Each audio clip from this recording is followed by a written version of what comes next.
Retomando con las actividades del día de hoy, para darle pase al doctor Andrei Ponce. El doctor va a tratar de dos temas. El primer tema, vía aérea difícil. El segundo tema, actualización en pancreatitis aguda. Él es médico emergenciólogo del Hospital Nacional Guillermo Almenara Irigoyen.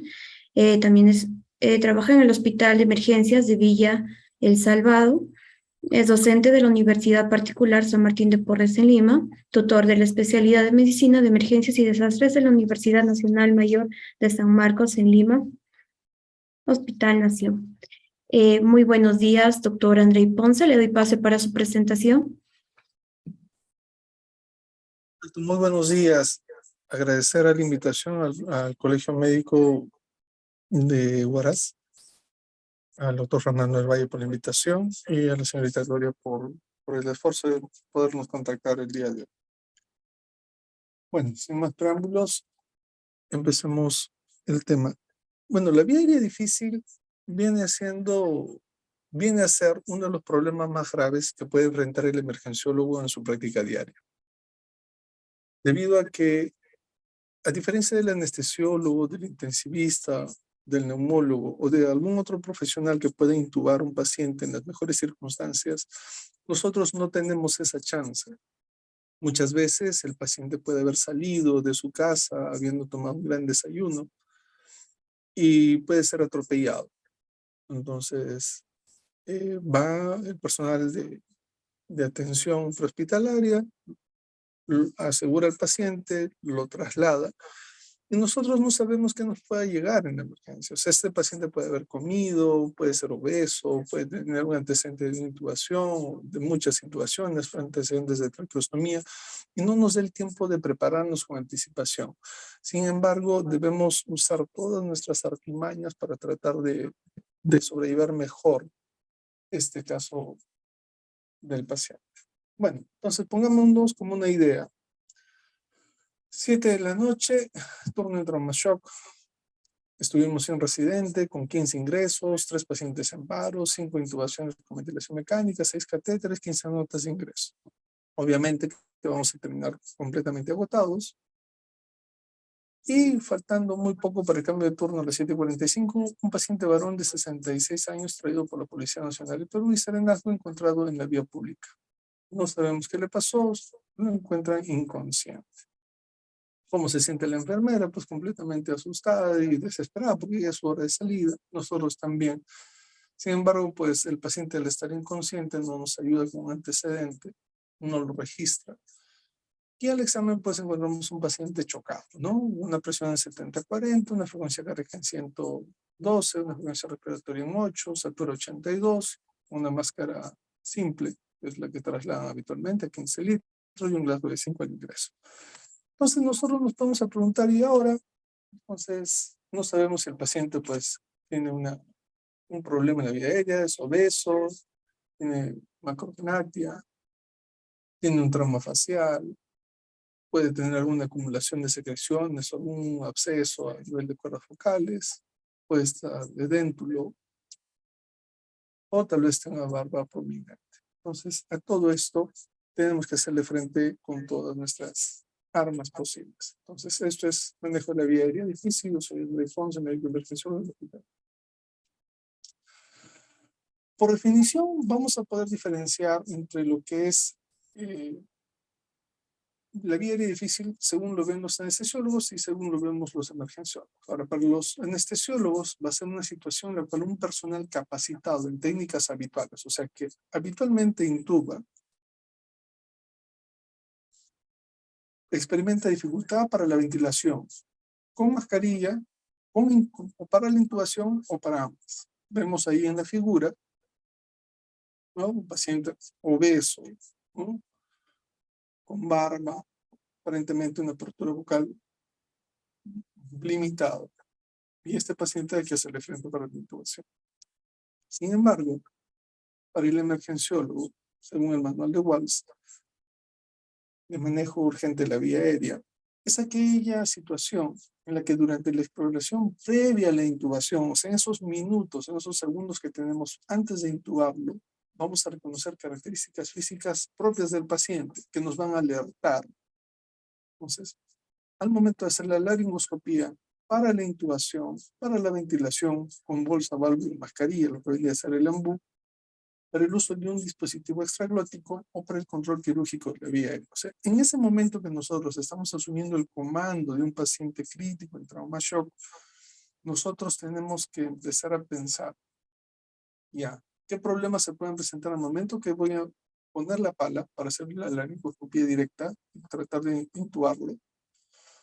Si tengo problemas al momento de hacer la ventilación con ese paciente, si suponemos que va a haber alguna posible complicación durante la colocación de un dispositivo extraglótico, o sea, la máscara laringea, o para el posible control quirúrgico de la vía aérea, ¿no? Entonces, hace que estas técnicas más difíciles de lo que resultarían sin dichas características. Por ejemplo, cuando nos llega un paciente obeso, nos llega un paciente con un trauma facial, nos llega algún paciente con un trauma a nivel del cuello, un cuerpo extraño, ¿no? Puede ser un cuchillo en el cuello, entonces eso nos va a dificultar. Un paciente con parálisis cervical también nos dificulta, ¿no? Entonces, eso es la vía aérea.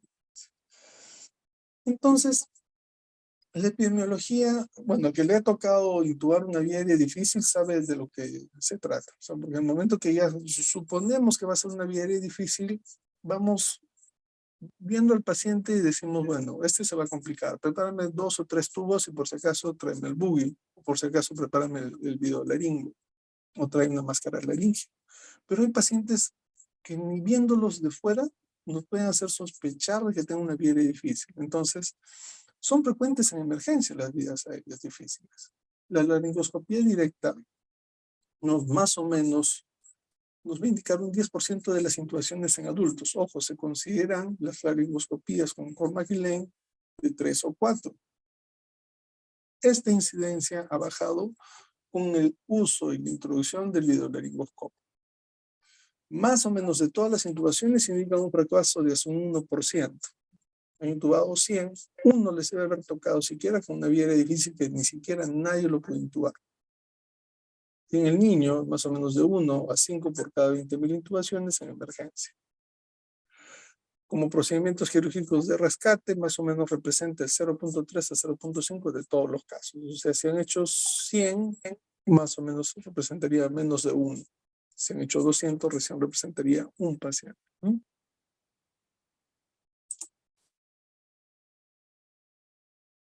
Para la Sociedad Americana de Anestesiólogos, pues la incidencia puede variar, debido a que sabemos que en anestesiología pues van a tener mayor preparación los pacientes y van a pasar evaluaciones previas, no así en la emergencia. Entonces, su incidencia global de la laringoscopia en situaciones difíciles varía entre 1.5 a 8% de las anestesias generales. Las intubaciones fallidas son menos frecuentes, más o menos entre 0.1 a 0.3 de las anestesias generales, o es menor que en la emergencia. Y la incidencia de la intubación y ventilación con mascarilla facial difícil es casi excepcional. ¿Por qué? Porque se va evaluando el paciente y se va previniendo todas las posibles intercurrencias. De 1 a 3 cada 10.000 pacientes. Es mucho menos que en la emergencia. Entonces, en la población obstétrica sí hay que tener una tingencia especial porque la intubación difícil puede presentarse hasta 8 veces más frecuente. Para recordar la anatomía de la vía aérea, ¿qué es lo que vamos a tratar de hacer? Es de que el tubo endotraqueal ingrese por la boca y llegue pues hasta la tráquea, ¿no? Pasando por las paráfrasis. ¿Por qué nos interesa esto de qué es el batch? Porque debido a una mala manipulación o un exceso de manipulación al forcejeo, podríamos dañarlo y esto generaría pues algún tipo de sangrado poco controlado. La anatomía de la laringe, como vamos a ver ahora en imágenes, lo que tratamos de ver es esto al momento de hacer la laringoscopia. Entonces, el epiglotis, la vallécula hacia el fondo, las cuerdas vocales, la tráquea con sus cartílagos hacia el fondo, el cartílago aritenoides, el receso piriforme, los pliegues ventriculares y pues el resto de pliegues que no iremos. ¿Cuáles son los accesos para la vía aérea? Por la vía nasal, con las cánulas nasotraqueales, o por la vía oral, que es la forma convencional, con el tubo endotraqueal, máscara laringe, el combitubo y demás, ¿no? Entonces, ¿qué es lo que tenemos que hacer para valorar la vía aérea y más o menos adelantarnos a una vía aérea difícil? La anamnesis, preguntar los antecedentes del paciente, qué es lo que pasó, la exploración física. Es importante los test clínicos predictivos que los vamos a revisar ahora. En la anamnesis es necesario preguntar los antecedentes, ¿no? Si el paciente fue intubado anteriormente, si es que le dijeron, ¿sabes qué? Hemos tenido que hacerte una traqueostomía, como vamos a ver en la imagen. Hay un antecedente de trauma facial, de trauma cervical, patología infecciosa de la vía aérea, una epiglotitis, una amigdalitis, una angina de Ludwig, que podría generar pues, complicaciones en el manejo de la vía aérea. Antecedentes de radioterapia facial o cervical que va a generar pues, retracciones y alteración de la vía aérea, trastornos o malformaciones congénitas, enfermedades reumáticas o de la columna cervical, o sobre todo en los ancianos, pacientes con diabetes mellitus debido a la obesidad que podrían presentar, y también gestación. La exploración física, como lo vemos acá en imágenes, pues la micrognatia puede ser una enfermedad o una condición física del paciente, en la cual pues va a señalar de que va a haber una complicación en el manejo de la vía aérea, ¿no? La retrognatia también, la presencia de la barba, el cuello corto, pacientes muy musculosos, pacientes con quemaduras faciales o cervicales, cuerpos extraños, la lengua grande, ¿no? Alteraciones a nivel del paladar. Hay que también valorar el estado dental, cómo están los dientes, si los incisivos son muy prominentes, si son muy móviles, si tienen prótesis dentales. Hay que auscultar también los ruidos respiratorios, ¿no? Porque podemos encontrar estridores, pacientes obesos, pacientes con bocio, la deshidratación y también la prominencia mamaria. Dentro de los test clínicos predictivos vamos a tener gran número, el test de la apertura bucal, que es lo que le pedimos al paciente que trate de aperturar la boca lo más que pueda. Si la apertura bucal es mayor de 4, no va a haber ningún problema al momento de la intubación. Si es menos de 4, pero no menos de 2, o probablemente sea una intubación difícil. Pero si la apertura bucal va a ser menor de 2.5, va a ser una intubación difícil y lo más probable sea que necesitamos un broncofibroscopio, porque esa boca no va a abrir más. ¿Qué pacientes podrían presentarlo? Los pacientes con tétanos, ¿no? Pacientes con rabia también, pacientes con alguna afección que no les permite aperturar de forma adecuada la boca, ¿no? Pacientes también con la boca pequeña. La distancia tiromentoniana o escala de Pattil-Andretti. ¿Qué es lo que mide? Mide la distancia que tenemos entre el mentón y el cartílago tiroides.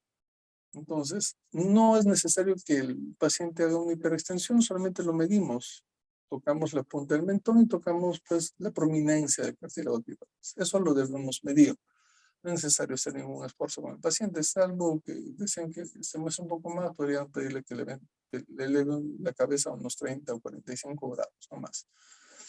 Si esta distancia es mayor de 6.5, va a ser una intubación con una laringoscopía sin dificultad.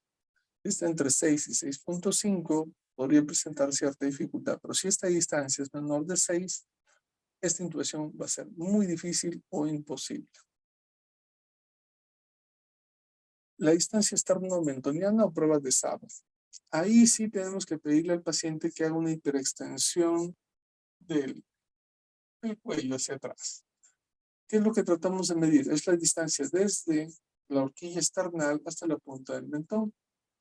Entonces, si esta distancia es mayor de 13 centímetros, va a ser una intubación sin dificultad.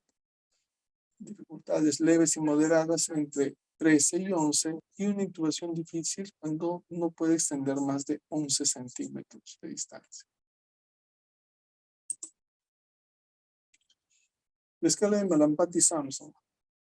Esta escala el paciente debe estar despierto y mirándonos de frente sentado en una camilla y nosotros pedirle que aperture la boca y saque la lengua. No es necesario que diga una palabra o trate de esforzar sacar la lengua. Lo único que hace es abrir la boca y sacar la lengua.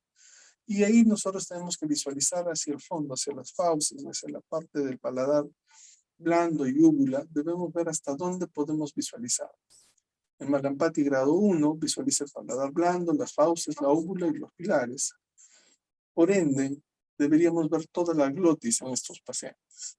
En Malampati 2 vamos a visualizar ya solamente el paladar blando, las fauces y la úvula. Aquí deberíamos ver la comisura posterior de las cuerdas focales. En el Malampati grado 3 se va a ver el paladar blando y la base de la úvula. Deberíamos ver la epiglotis. Y cuando solamente vemos el paladar duro o a veces un poco del paladar blando, no se va a observar absolutamente nada al momento de hacer la laringoscopia. ¿No? Entonces, lo que remarcamos en azul son intubaciones fáciles y las remarcadas en rojo van a ser intubaciones difíciles. La escala de protrusión de incisivos desde la mordida. Le pedimos al paciente que trate de morder su labio superior con los incisivos inferiores. Traten de hacerlo y van a ver que la mayoría lo va a poder. Pero si el paciente muerde la mitad solamente de los labios, esto va a ser un clase 2. Pero si el paciente no puede morder en absoluto y lo único que hace al tratar de protruir el maxilar inferior es llegar a los incisivos sin llegar a tocar el labio, esto es una clase 3 en el test de mordida, que indica una intubación difícil. La movilidad cervical, muy similar al test de Saba. Lo que queremos es que se forme un ángulo o una nivelación del ángulo entre el mentón y la prominencia occipital. Lo que hacemos es colocamos índices en ambos lados y hacemos que el paciente haga una hiperextensión. Entonces, si los dos dedos quedan a la misma altura, en el mismo plano, o sea, más o menos 180 grados al momento de hacer la hiperextensión, este punto queda similar a este punto, ¿no? Es una línea recta. Decimos de que todavía va a ser una intubación sencilla, pero si el paciente no llega a formar un ángulo adecuado y el paciente solamente puede avanzar hasta acá, o menos de 80 grados, ¿no? Esto va a ser una intubación difícil. Hagamos un dedito acá y el otro acá. Traccionamos para atrás y vemos cuánto se mueve. Si la apertura es menos de 80 grados, va a ser una intubación difícil, o el dedo índice del mentón quede por debajo de la prominencia occipital. También debemos medir el perímetro cervical. Recordemos que, pues, cuellos Una pregunta. de 40 centímetros, la difícil va a ser en un 5% y perímetros cervicales mayores de difíciles en un 35% de estos pacientes. Finalmente, la parte de la laringoscopía y la visualización de la escala de Cormack-Lane, vamos a visualizar en su totalidad las cuerdas focales, un Cormack-Lane 1, Cormack-Lane 2, que vamos a ver la comisura posterior, Cormack-Lane 3, donde solamente visualizamos la epiglotis, y Cormack-Lane 4, donde no se visualiza absolutamente nada. Pero ha habido una ampliación de lo que es el Cormack-Lane modificado, donde incrementan 2 escalas más en el grado 2 y 2 escalas en el grado 3. Cormack-Lane 2A se visualiza la parte posterior de la epiglotis. En el 2B se visualiza solamente el cartílago aritenoides, que es la parte más distal, más posterior. En el grado 3 solo se visualiza la epiglotis, pero se levanta. Sí, mira, Y en el 3B, solo epiglotis visible, pero se va a mantener fija. En el 4 se mantiene igual, que no se visualiza absolutamente nada. ¿Dónde debemos tener cuidado? Desde el 2B hasta el 4.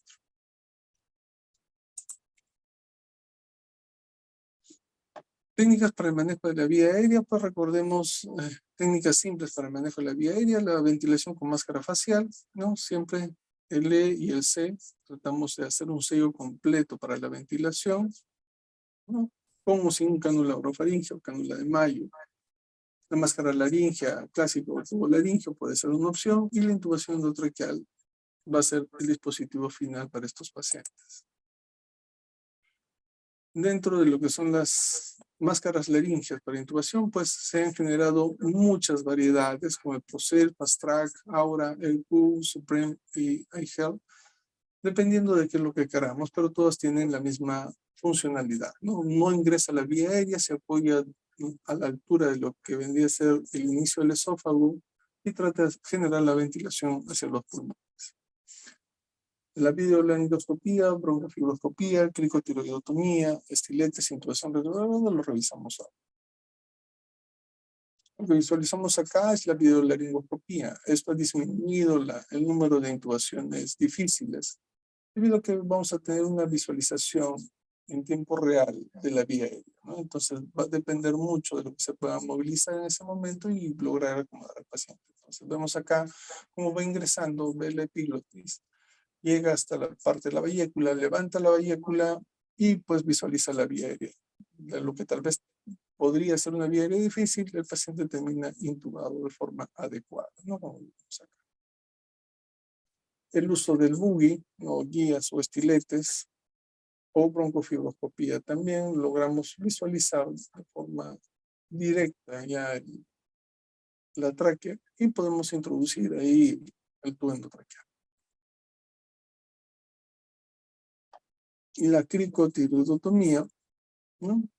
Hecha en un maniquí, es la inserción de una vía aérea quirúrgica a nivel de la membrana cricotiroidea.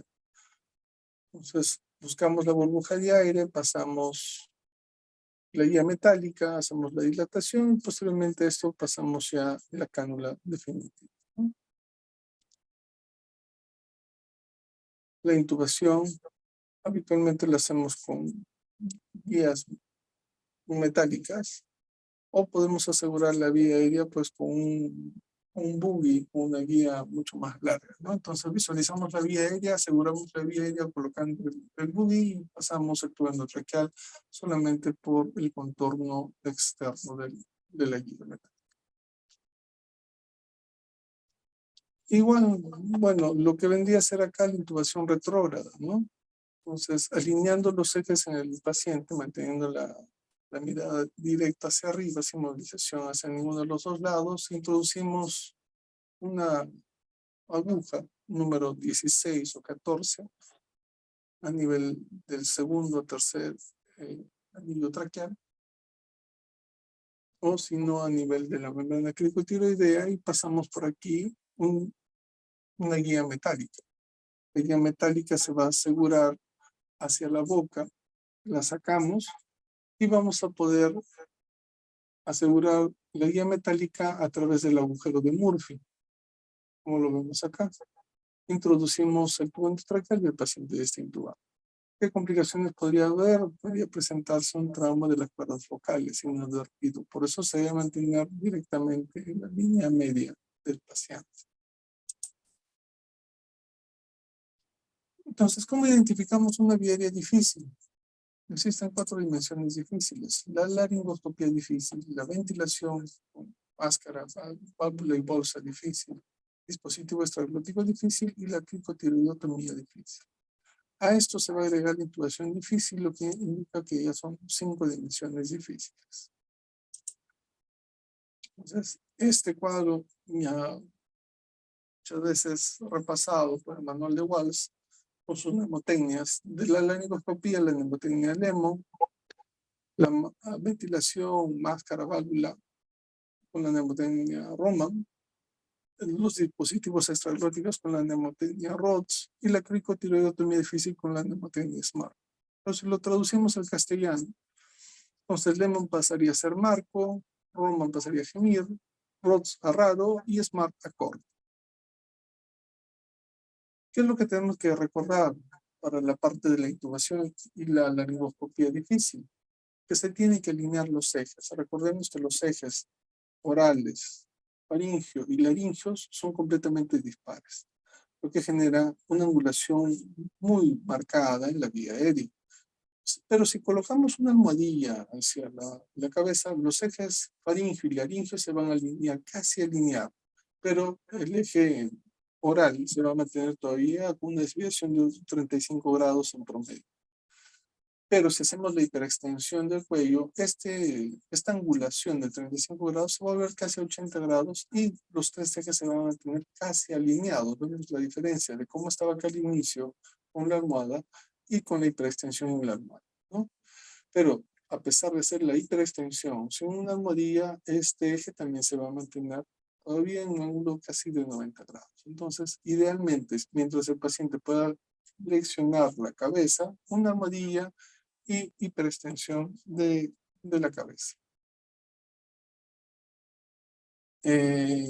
Bueno, eso es lo que queremos ver, ¿no? El sistema de graduación de la visión laríngea. Cormac Lane grado 1, visualizamos por completo las paravocales. Cormac Lane 2B, donde visualizamos la parte posterior. El 2B, donde vemos solamente el cartílago aritenoides. Y el 3, pues, donde se visualiza el epiglotis. Recordemos, el 3A se puede levantar el epiglotis y el 3B no se moviliza el epiglotis. Y el 4 no se ve absolutamente nada. Entonces, para la mnemotecnia marco, va a ser del acrónimo Malampati, el aspecto externo, la regla del 332, el cuello y su movilidad y la obstrucción por obesidad. En Malampatía lo repasamos en sus 4 estadios de clase 1, 2, 3 y 4, visualizando pues las fauces y la úvula, además del paladar blando. El aspecto externo del paciente puede ser paciente obeso, muy musculoso, paciente con micrognático, la señorita que se ve en la imagen, con barba, edéntulo, con incisivos muy grandes. La regla del 332, como lo vamos a visualizar hoy, lo vamos a explicar, la movilidad del cuello en los pacientes con trauma cervical y también la obstrucción y obesidad en los pacientes pues, con EPOC o obesos móviles. Escala de Malampatía, la revisamos. Evaluación del 332.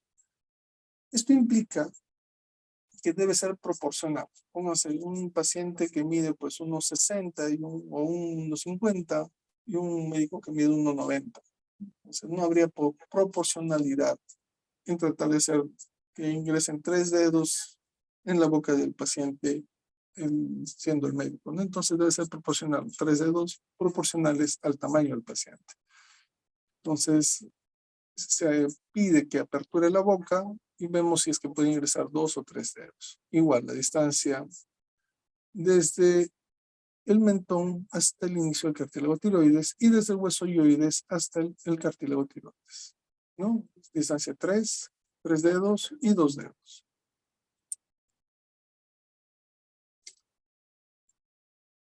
Para la dificultad de la ventilación con bolsa, válvula con mascarilla, la mnemotecnia Roma en inglés o gemida en castellano indica grueso, edéntulo, mascarilla, imposibilidad para hacer el sello de la mascarilla, que es inelástico, que tenga ya anquilosis en la columna y también restricción y radiación. Entonces los pacientes con obesidad, con apnea del sueño o con un índice de masa corporal mayor de 26 deben tener muy presente que va a ser una ventilación complicada. Pacientes edéntulos, pacientes con índice de Malampatía alto, pacientes varones sobre todo por el uso de barba. Pacientes mayores de 55 años ya que empiezan a anquilosar pues la columna cervical, ¿no? Y también la restricción por radiación, lo hablamos sobre la alteración de la vía aérea en el paciente. Para la dificultad de dispositivos extraglóticas, la mnemotecnia ROTS en inglés, pero raro en castellano, la restricción de la apertura bucal, ya lo dijimos, apertura es menor de 2.5, alteración y distorsión de la vía aérea, vemos acá tumores, ¿no? Que pueden generar, o radiación, que puede generar alteración de la vía aérea, restricción de radiación y también la obstrucción y obesidad, ¿no? De acá vemos un absceso a nivel del epiglotis. Y cricotiroidotomía difícil, la mnemotecnia SMART en inglés y corto en castellano, cirugías previas, un paciente quemado, paciente obeso, va a ser difícil el acceso anatómico, pacientes con radiación y otras deformidades o cicatrices, ¿no? La radiación va a alterar todo el tejido, va a ser mucho más variable. Pacientes con tumores cervicales, puede ser una neoplasia, puede ser un bocio. Y también pacientes pues, con masas, hematomas o abscesos, ¿no? Un paciente con trauma, un cuerpo extraño. Dentro de lo que es el algoritmo universal para el control de la vía aérea urgente, siempre vamos a tener en cuenta este algoritmo. Si el paciente viene inconsciente, no reactivo o llega moribundo, tenemos dos opciones. Si llega así, tiene que pasar al algoritmo de la vía aérea crítica o vía aérea en crash. O sea, se tiene que intubar en ese momento el paciente. Pero si no llega en ese estado, nos tenemos que poner a pensar, ¿va a ser una vía aérea difícil?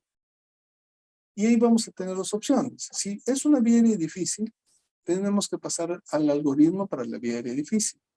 Pero si no es una vía aérea difícil, tenemos que pasar a la secuencia de intubación rápida.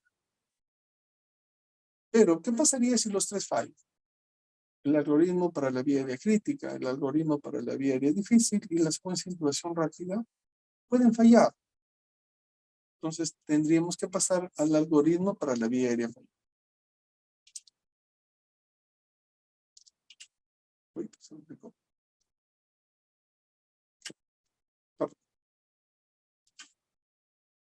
Ya. El algoritmo principal para el control de la vía aérea urgente, o sea, desde el inicio, desde que llega el paciente, estamos en el casillero verde acá. Tenemos que recordar algo antes de empezar esto. La intubación traqueal difícil puede definirse cuando son necesarios múltiples intentos o más de un operador. Pero ojo, este operador tiene que ser un operador experto, o calificado como experto. Es necesario usar un fijador o introductor del tubo traqueal para facilitar la intubación traqueal. Cuando colocamos esta guía metálica, también se considera intubación difícil. Se necesita un dispositivo de intubación alternativo tras fracasar el uso del dispositivo primario. Entonces, esta es nuestra definición que ya viene desde el año 98 y se mantiene hasta ahora. Entonces, ¿qué es lo que hacemos acá? Nos preguntamos, ¿el paciente requiere intubación? No responde o está moribundo. Si es así, vía aérea crítica. Y eso lo vamos a ver ahora en el siguiente ítem. ¿Se anticipa una vía aérea difícil? Si es sí, pasamos al algoritmo de vía aérea difícil, que lo vamos a ver ahora. Si es no, pasa a secuencia de intubación rápida. Intentamos intubar. Si fue exitosa, cuidados post-intubación. Si no fue exitosa, fracasa para mantener la oxigenación, o sea, con soporte ventilatorio, máscara, bolsa. Si es sí, pasamos a fracaso para controlar la vía aérea. Si es no, ha habido más de 3 intentos por un operador experto. Si es sí, pasa a fracaso para control de la vía aérea. Si es no, volvemos acá a intentar intubar. O sea, tenemos hasta 3 chances para intubar, si es que nos consideramos un intubador experto. Ahora, las intubaciones que se mencionan, o un operador experto, es aquel operador que ha tenido más de 50 intubaciones. Ojo, fuera de su formación. Recordemos que los residentes se mantienen en formación durante sus 3 años y después de eso se pueden considerar a partir de ese momento intubadores expertos, ¿no? Algoritmo para el control de la vía aérea crítica. Estamos en este punto. Crash. Vía aérea crítica. ¿Se puede mantener la oxigenación? ¿El intento de intubación fue exitosa? Si fue exitosa, no hay problema. Cuidados post-intubación. Si no fue exitosa, acá viene el problema. Nos preguntamos, ¿hay incapacidad para ventilar con la bolsa, máscara? Si es que hay, pasamos al fracaso para el control de la vía aérea, el siguiente algoritmo.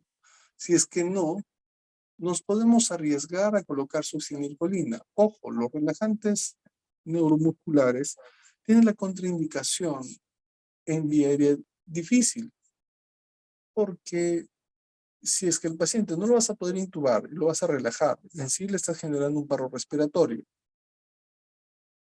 y no lo vas a poder intubar, el paciente se va a morir.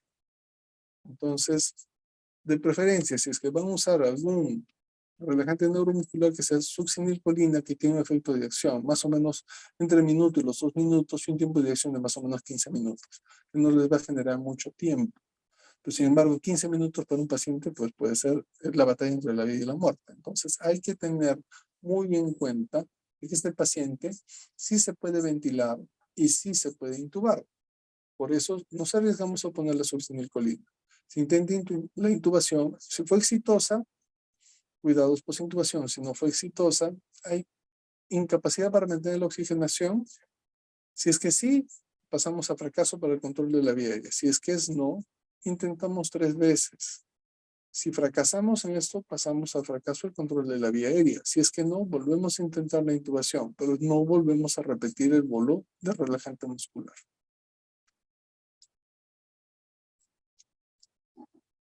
Y el algoritmo para el control de la vía aérea difícil, estamos en este punto. Entonces nos preguntamos, vía aérea difícil anticipada, pedimos ayuda. Vemos si el paciente es muy obeso, vemos si el paciente tiene trauma facial, si es gestante, si tiene un tumor. Sabemos que nos va a ir mal, o no podemos arriesgar, pedimos ayuda. Mientras va llegando el otro operador, nos vemos forzados a actuar. Si nos vemos forzados a actuar, necesitamos fármacos para la secuencia de intubación rápida. Y ahí nos preguntamos, ¿hubo éxito en el mejor intento, dentro de esos 3 intentos? Si es que hubo respuesta favorable, ahí está intubado y cuidados post-intubación. Si es que no, pasamos al fracaso del control de la vía aérea, que es el último algoritmo. Si no nos vemos forzados a actuar, nos preguntamos, ¿hay incapacidad para mantener la oxigenación? Si es que hay complicaciones en este paso, pasamos al fracaso del control de la vía aérea. Si es que no hay complicaciones en este paso, se anticipa que la ventilación con máscara, bolsa o un dispositivo extraglótico sean exitosos. Si es que van a ser exitosos, se anticipa que la intubación sea exitosa. Si es que decimos que sí, pasamos a secuencia de intubación rápida con doble preparación. ¿Qué quiere decir doble preparación? Le podemos poner, agregamos el medicamento, midazolam, fentanilo, lidocaína, y podemos agregarlo con succinilcolina y volverlo a sedar. Podemos pasar el propofol adicional, ketamina, o si tuviéramos etomidato. Entonces pasaríamos al algoritmo principal, que fue el primer algoritmo. Si se anticipa que estos dispositivos extraglóticos y la ventilación no van a ser efectivos, debemos sopesar la técnica con el paciente despierto. Si esta técnica, o sea, antes de sedar al paciente por completo, le podemos poner fentanilo y mantenerlo un poco más con lidocaína, lo mantenemos despierto para que no haya compromiso tanto en la intubación como en la ventilación, ni al tratar de colocar un dispositivo extraglótico. Si es que hubo éxito con la intubación, cuidados post-intubación con el paciente despierto. Si es que no, debemos ya sopesar la videolaringoscopía, una broncofibroscopía flexible, máscara de laringe con intubación, una cricotiroidotomía. O sea, esto va a ser el punto de inflexión de no retorno con estos pacientes. Y para la parte final, con el fracaso del control de la vía aérea, la parte donde ya no hay más alternativas, criterios para el control del fracaso del control de la vía aérea, debemos pedir ayuda sí o sí. Fracasa para mantener la oxigenación, se puede intentar un dispositivo extraglótico. Si es que no hay una buena respuesta, cricotiroidotomía. Si está contraindicado, puede ser por un tumor, por una infección, o porque no podemos acceder a la vía aérea. El método endoscópico flexible, videolaringoscopía, dispositivo extraglótico, si es que se pudiera, o cricotiroidotomía, si es que se lograra. Se colocó el tubo endotraqueal, sí, cuidados post-intubación. Si es que no, se prepara todo para el control definitivo de la vía aérea, que vendría a ser con el broncofibroscopio. O sea, hasta acá podemos llegar.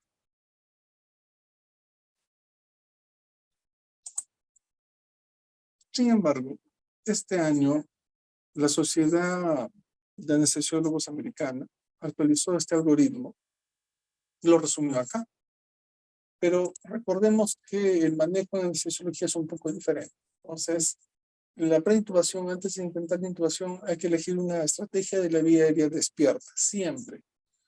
O el manejo ya post-intubación. O sea, una vez que lo están intubando al paciente, ya debemos estar pensando en qué momento lo vamos a extubar. Porque recordemos que van a ser pues para momentos cortos del soporte ventilatorio para el paciente que va a entrar a sala de operaciones. Entonces, si se sospecha la laringoscopía difícil, sospechamos la ventilación difícil, hay un aumento significativo de riesgo de aspiración, hay un aumento de riesgo de una desaturación rápida, y una sospecha en la vía aérea invasiva de emergencia. Va a ser difícil. Este paciente tiene que pasar a intubación con paciente despierto. Si es que no, el paciente se debe intentar intubación después de la inducción de anestesia general. O sea, todo esto tiene que ser como un checklist para que el paciente pueda pasar recién a intubación. Si es que no, intubación con el paciente despierto. Para la intubación con el paciente despierto, se puede hacer hasta 3 intentos. Si se fracasa en este momento, considerar otras opciones o posponemos el caso. Si es que no, la vía aérea asegurada por elección mediante un acceso invasivo. O sea, videolaringoscopía o en el peor de los casos, crico o tráqueo. Si dentro del intento de intubación después de la inducción de la anestesia general tuvo éxito, no hay problemas. Ya está intubado y empezamos la cirugía. Pero si hay fracaso, limitamos el intento hasta 3 y pedimos ayuda. En este momento nos preguntamos si va a ser posible la ventilación con máscara o no va a ser posible la intubación con máscara, confirmada por la capnografía. Si es que no es posible, la vía aérea se va a considerar como una emergencia y la ventilación adecuada se va a mantener al lado de una intubación fallida. Si consideramos intentar una vía aérea supraglótica, podemos considerar la ventilación con un dispositivo extraglótico e iniciar la cirugía, o intentamos una vía aérea supraglótica que no es adecuada. Entonces, en este momento pasaríamos una vía aérea de emergencia donde se deben limitar los intentos y ser conscientes de que va a pasar mucho tiempo mientras seguimos intentando, pedimos ayuda o pedimos un acceso invasivo, ¿no? En este momento debemos sopesar la posibilidad de una vía invasiva en emergencia, una crico o una tráqueo, o el uso de un broncofibroscopio para la intubación, igual que acá. Limitamos los intentos y consideramos despertar al paciente. Ya no procede la intubación y se detiene toda la cirugía. Sin embargo, si es que el paciente no hay respuesta o no hay marcha atrás, debemos continuar hasta la vía aérea definitiva. Esto es según los anestesiólogos, ¿no? Varía un poco con emergencia. Y eso sería manejo de la vía aérea. Gracias por su atención.